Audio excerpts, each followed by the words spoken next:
Okay, thank you, Jane. All right, what you're all waiting for, aren't you? Question time. All right, so if you want to start with something, anyone want a question, we'll get you to Bob will bring the microphone to you. Surely there must be one. Thank you. This is for candidate Jane. Over the past couple of years, you've been very public about disliking current sitting councillors. And have you always been very... Sorry, give me a moment. You've been very public about disliking other council staff and members. How do you expect to work with them and be respected by them if you're elected? I believe over the past 30 odd years that I have lived in Nanango, I have been supportive a lot of times of council, and I have also called council out on what I consider the things that I don't believe in or things that I don't think are good for our community. As to disliking councillors, I really have no idea what you're actually talking about. It's not individual councillors that I've ever called out, it is more council as a whole or council decisions.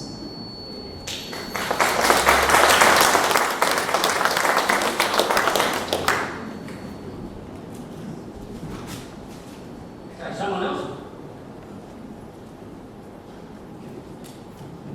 Well, I would have thought we'd have about 100 questions, you know that. Hello guys, I'm Matt Peach, I'm a new resident of town, I've got a small business here. I just want to ask if all candidates, I've just moved from Livingston Shire where we were paying only $4,500 to 4,800 rates a year. It was excessive on top of massive insurance rises because of a hailstorm and hail fall. And I just like to ask the potential councillors how they're going to constrain the bureaucracy, because what's happening is that the state government has sort of overtaken councils and made the traditional role of the council is very difficult. Their CPI is supposed to be only 1 or 2%, but council rates are going up well above that, and we need to have a council, an elected council that can sort of constrain the bureaucracy, because it's like a living cancer actually at the moment. So I just wonder if any of the potential candidates have got an idea on how we can sort of best spend the ratepayers' money. Okay, we'll give you all a chance to answer that. Give the order, please. Like yourself, I pay rates. I can't actually fully answer your question in full as I don't have access to all the information. I do think that we probably do need to be spending our rate money more wisely. Roads, fixing water, improving playgrounds for children, that sort of thing. That is what I would be aiming at, mainly trying to fix our roads and allocating the money in more important areas than other areas that are currently it's being spent in. Firstly, I'd like to say thank you for the question. Look, I've got to be frank. Well, obviously, you may need to be frank. But in regards to the question, rates are a difficult one. They're tough. I believe in fiscal transparency and accountability. That's one of my core policies. That's one of the things that I believe in. My wife is a bookkeeper.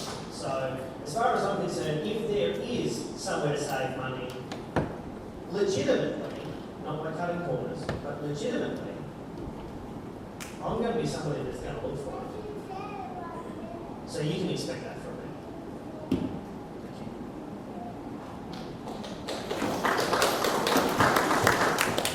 I'd love to know too why our rates are so high. I have no idea at the moment, but I'd love to sit down with councillors and ask them why. I'm sure that could be cheaper than what they are. So I have no idea. Thank you.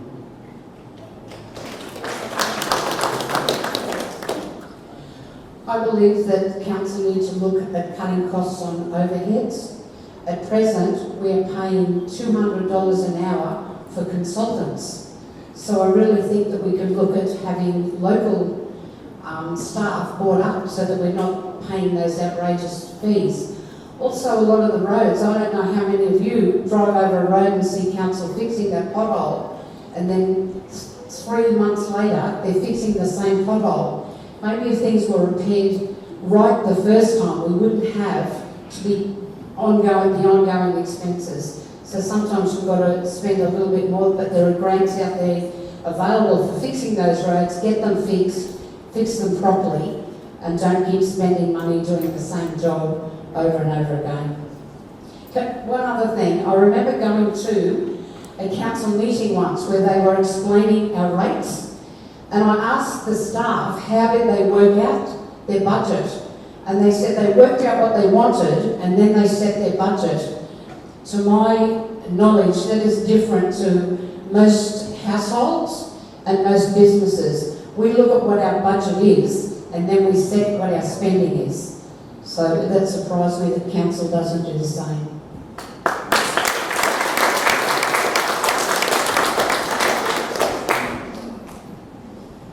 Got a bit of work to do there, Brett. All right.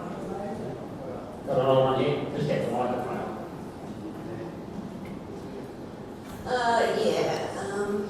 Rebecca, you touched on the medical facilities. Rebecca, you touched on the medical facilities here and how they're not optimum. Well, they're not. This is an area of concern for me because I have, like all of us, getting older and various health issues that I cannot wait 3 to 4 weeks for an appointment. At the moment, and for probably the last 18 months, the scripts that I need, I'm encouraged to drop into the doctor's surgery where they will take them next door and bill them. I am not tested the way I should be because there are no doctors in town. This is appalling. I have been misdiagnosed last year and was very unwell from a doctor who didn't know what he was doing. We need to fix this as soon as we possibly can, and I believe this is a key focus for council to do whatever they can and get people in to sort this mess out. Thank you. Yes, I totally agree. I have a father in town. He has high blood pressure. Same thing. He needs to go get his script filled, so they've got to check your high blood pressure, make sure it's right. They said, oh, we'll do it over the phone. He said, how do you check my blood pressure over the phone? They said, oh, well, don't you just want a script? He said, you have to check my blood pressure. What happens if it's higher and you need to alter the dosage? He did have to wait 4 weeks for his appointment as well. I've spoken to the surgeries in town, and like I said, $20,000 they pay to get a doctor here. For a doctor to turn around and say, I'm not staying, there's no nightlife for us here. I'm sorry, we're not Brisbane, we're not the Sunny Coast, we're not Gold Coast, we're NaTDA. I can give you nightlife. Come down in 2 weeks to Stag Stadium, and I can give you 2 great games of football and a pig pen that's going to go off its rocker. But that's obviously not what she's after. At a council level, we should be trying to helping these surgeries in fundings, trying to get these doctors to stay in town. Like, I go to the doctor at the NaTDA Medical Centre, and I went to Dr. Robbie for my entire life. So when he said he retired, I was, who am I going to go see? So we transferred to NaTDA Medical. I've probably, since Dr. Robbie's retired, probably been to the doctor maybe 3 times, and I have seen 3 different doctors.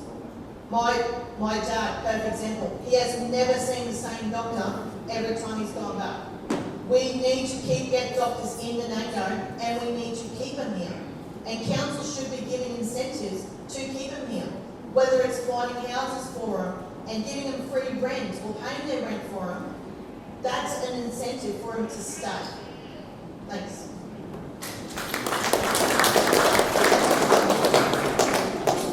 Right, anyone else? Okay.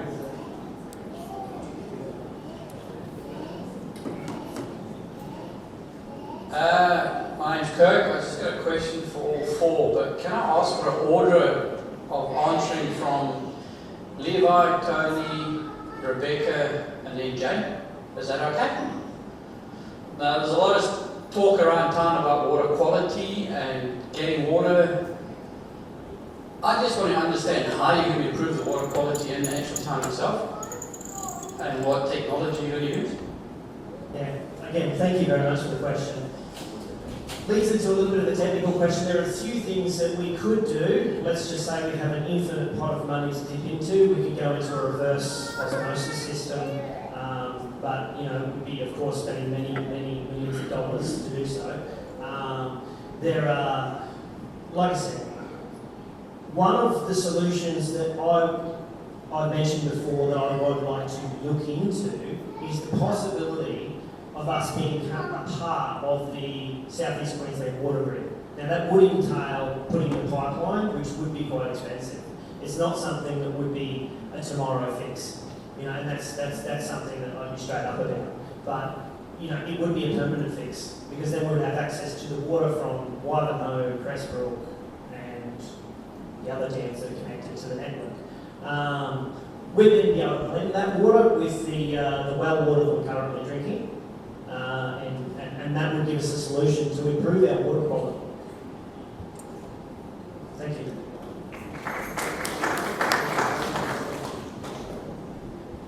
I'm not sure how we do that. Our water is terrible. Lots of hot water systems out. But one thing for sure, it's going to have to be piped in from somewhere. I don't know where they do that, but in this day and age, every town should have drinking water. Thank you.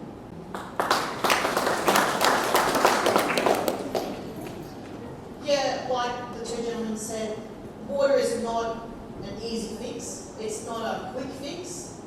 A quick fix would be to offer benefits to installing more tanks.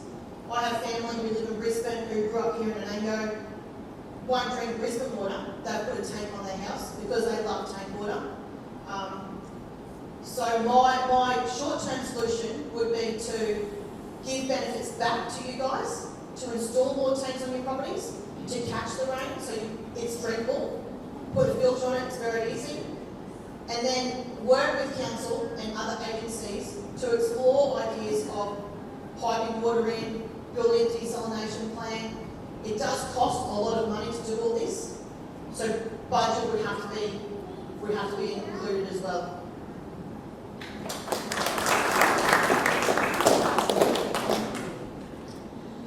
So at present, our water comes from the bores on Barker's Creek. They're very high in calcium, which is the reason that we have all the built up our hot water systems, etc. The bottom line is that Tyrone Coal are not going to be here with us forever. As Tyrone Coal finishes, I believe there is potential that the water that is now being piped from Bunduma Dam to Tyrone Power Station could be piped from there into town and a water treatment plant set up for our water, because that's really the only way that we're going to get that. I believe there are state grants available to assist with town water supplies, but that would probably be our best option for a better quality of water.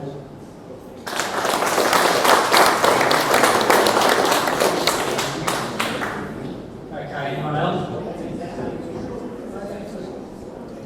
Well, I can tell you, we've got one hand question up there, but I can tell you while we're waiting for that you might know this either, but Yarraman gets water from Bunduma. And I don't understand why we haven't got it already. Something that you guys can work on. Okay, we're all, thank you. Hi, this is for all four of you because tonight all of you have spoken about the roads, and Some of the roads are not too bad, some of them are pretty crap, and sometimes it's the drivers that make them even more crap, but because they've all said we need to improve the roads, but how are you going to convince the current council how to prioritise which ones in Division 1 you're actually going to go for? Are you going to go for the bitumen ones first, or are you going to look at the gravel ones first? Thanks. Great question. My priority would be the gravel roads first. I don't know how the council works at how they maintain their gravel roads.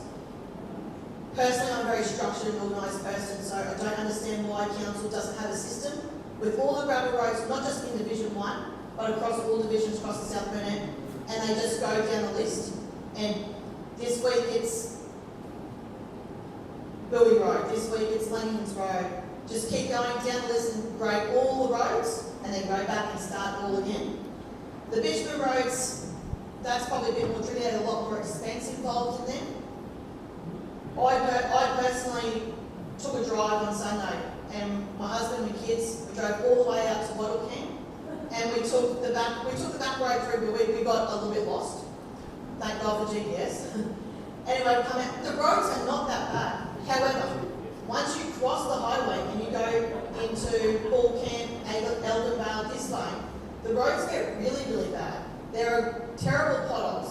So councillors across the board need to drive their roads. I think that the more we drive the roads ourselves, we can see what condition they are in.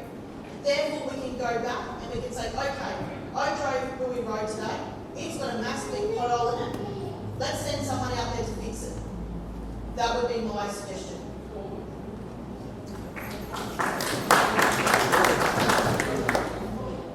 Again, thank you very much for the question. It's a complex one, but really it's quite simple. You need someone in council that will fight for you. You need someone that will stand up and say, you know what? It's time. It is time that these roads got fixed. It is time that Lanigan's Road was bitumen. You need someone that will stand up and say, you know what? Hey, Mr. Otto, I think it's time. It's time we looked at these roads. And some of them won't give up. Some of them won't go, oh, well, we got voted down this time, let's go and take a seat. No! No, I'm not going to give up. I will roar like a lion. Because this is what the community wants. This is what you guys want. This is not what I want. It's about the community. We have to have safe roads to drive on. I mentioned that in my speech. You know, the one-lane bridges, a lot of those aren't council's responsibility. You know, they're on, I'm well aware they're on main roads. You know, but we need to say something about it. We need to push this issue. These are not safe. So I will not go quietly into the night. No. I will stand here and I will fight for what is right. Thank you.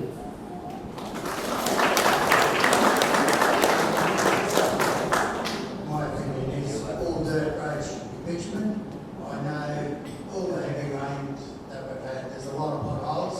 I know some of the workers that get around trying to fix these.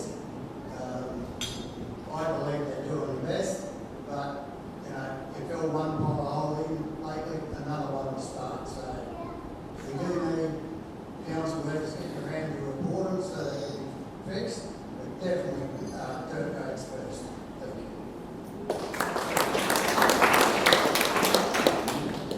I think all of us here, all the candidates, are all talking about reducing rates. So to talk about bitumening all our roads is probably, you know, in opposition to saving on rates. But I do think that roads, and I believe council do have a special camera spot, am I right, that goes around and checks the roads. If I live on a road and I have to go home on that road every time, I'm sure my road is worse than your road. And I think everybody does think that. There are some roads that are definitely bad. I'm not denying that at all. And it's just a matter of maybe encouraging councillors all together to do a road trip and have a look so that they can prioritise roads in which they believe needs to be fixed. I think bitumen roads, as I said before, they need to be fixed before the holes get there and fixed properly. The gravel roads, you know, if you live on a gravel road, to ask for a highway is a little unrealistic, but to have a gravel road formed properly, gravel on the gravel road, not just a dry grade over the top, would make it a lot better, and I think a lot of people would be happier if they had that.